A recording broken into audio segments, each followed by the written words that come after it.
kembali lagi bersama dengan Bu Lisa di sini dan Ibu Dorcas. Nah, hari ini kami berdua akan memandu anak-anak yang ada di rumah untuk melakukan sebuah praktikum sederhana. Praktikum apa ya, Bu? Ya, jadi judul praktikum kita hari ini adalah uji zat makanan. Jadi kita akan menguji kandungan apa saja yang terdapat dalam makanan yang kita konsumsi setiap harinya. Nah, mau tahu bagaimana langkah kerjanya? Simak video ini baik-baik ya. Selamat belajar. Bye. Tujuan praktikum ini adalah mengetahui jenis nutrisi apa saja yang terkandung pada 5 jenis bahan makanan dan 2 jenis minuman. Jenis nutrisi yang diamati antara lain amilum, protein, dan gula. Alat yang dibutuhkan dalam praktikum ini antara lain mortar dan alum, plat tetes, spatula, gelas beker dan pipet tetes, tabung reaksi dan rak tabung reaksi, penjepit tabung reaksi, pembakar spiritus, kertas label, korek, dan kertas tisu.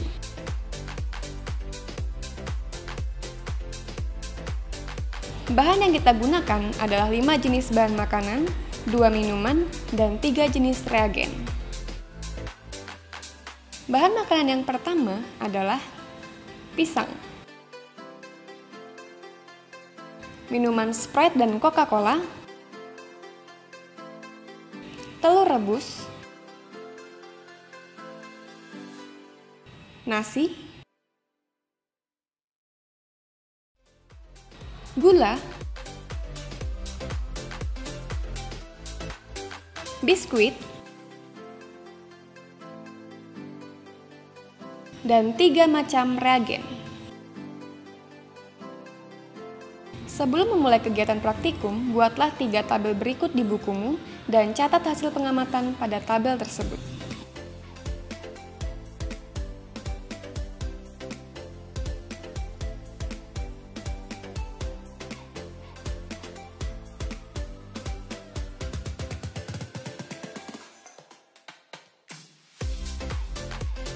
Langkah kerja. Beri label nama bahan yang akan diuji pada setiap tabung reaksi dan plat tetes.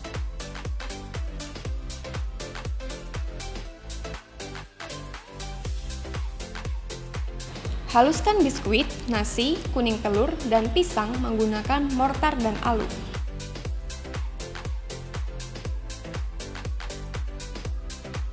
Tambahkan air secukupnya agar bahan lebih mudah dihaluskan.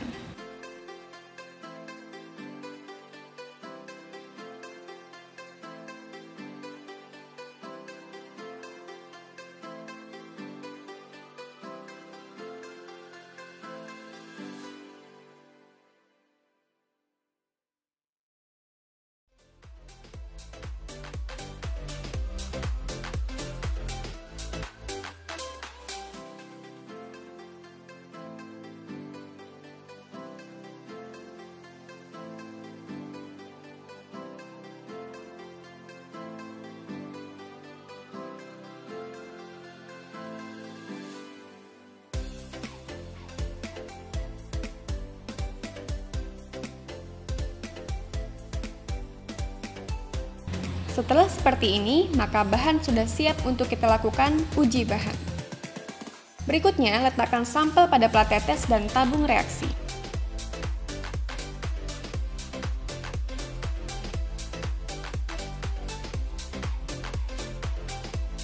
Tambahkan air secukupnya pada sampel gula supaya larut.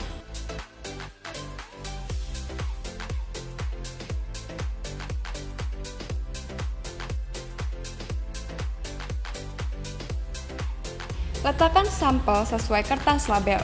Jangan terlalu penuh supaya ketika sampel ditetesi reagen, sampel tidak tumpah. Bersihkan spatula dengan tisu supaya sampel tidak tercampur. Ini jika kamu menggunakan 1 spatula ya.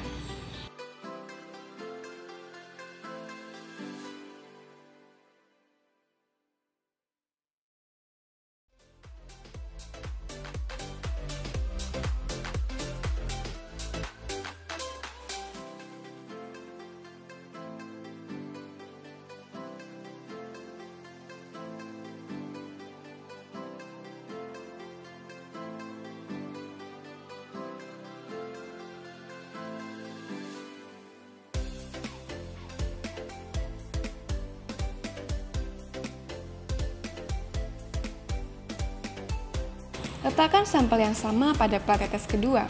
Dua sampel ini akan digunakan untuk uji amilum dan protein. Masukkan bahan yang sama ke dalam tabung reaksi untuk uji gula.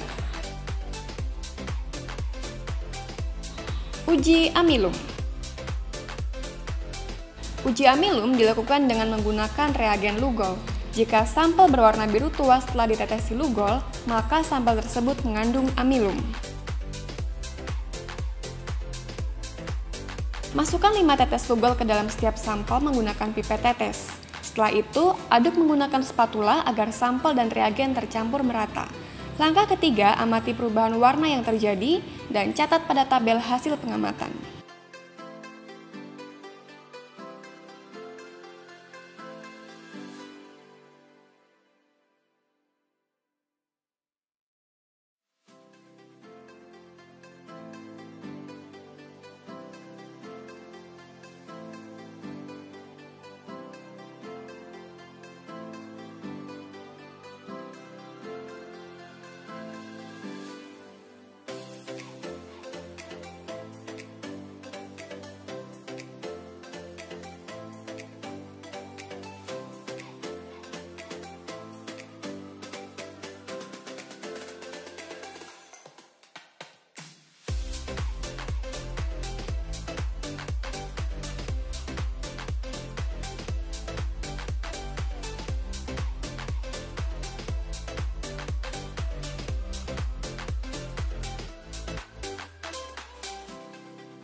Uji protein. Uji protein dilakukan dengan menggunakan reagen biuret. Jika sampel berwarna merah muda sampai ungu setelah ditetesi biuret, maka sampel tersebut mengandung protein.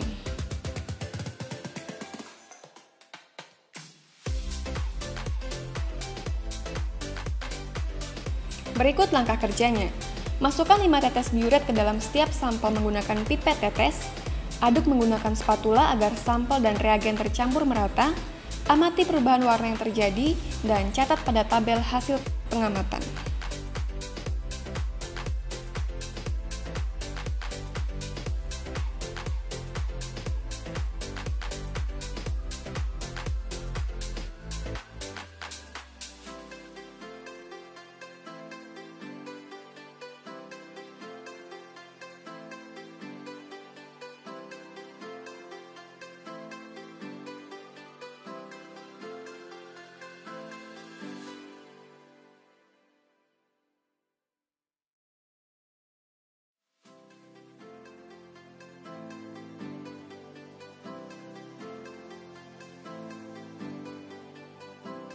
Uji gula.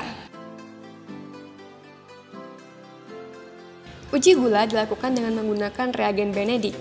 Jika sampel berwarna kuning sampai merah bata setelah ditetesi Benedict dan dipanaskan, maka sampel tersebut mengandung gula. Berikut langkahnya, masukkan 5 tetes Benedict ke dalam tabung reaksi menggunakan pipet tetes.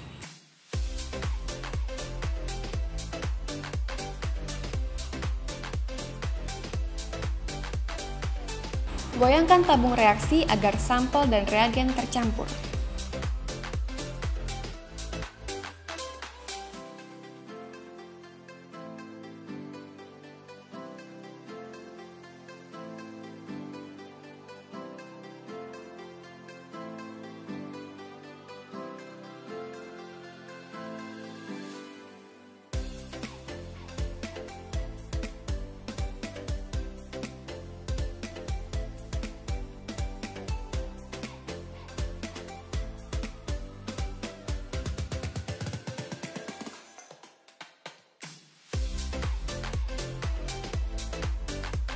Panaskan larutan menggunakan pembakar spiritus sampai mendidih.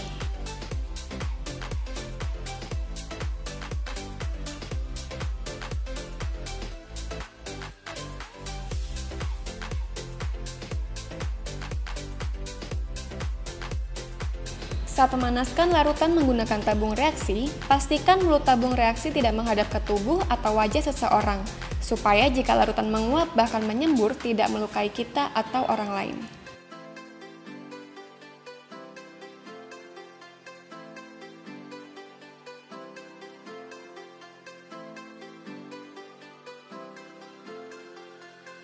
Menurut kalian, mengapa ya kita harus menggoyangkan tabung reaksi saat proses pemanasan?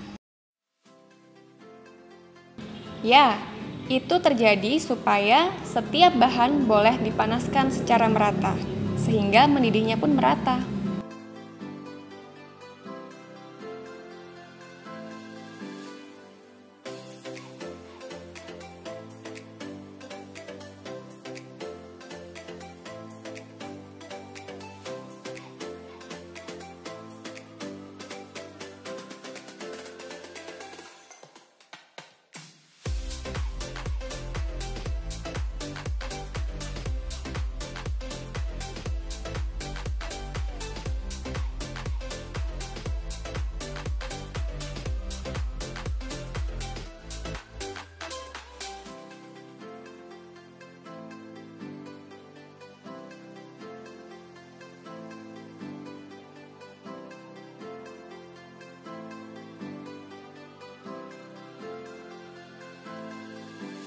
Setelah selesai menggunakan pembakar spiritus, jangan lupa matikan apinya ya. Perhatikan bagaimana cara mematikan api pembakar spiritus yang benar.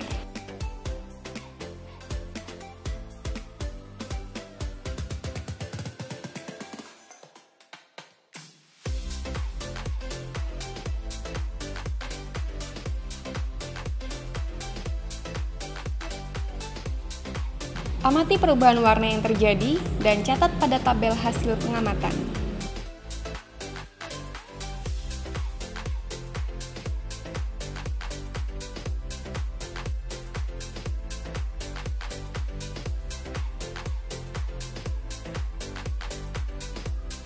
Demikian praktikum uji bahan makanan dan minuman yang sudah kita lakukan.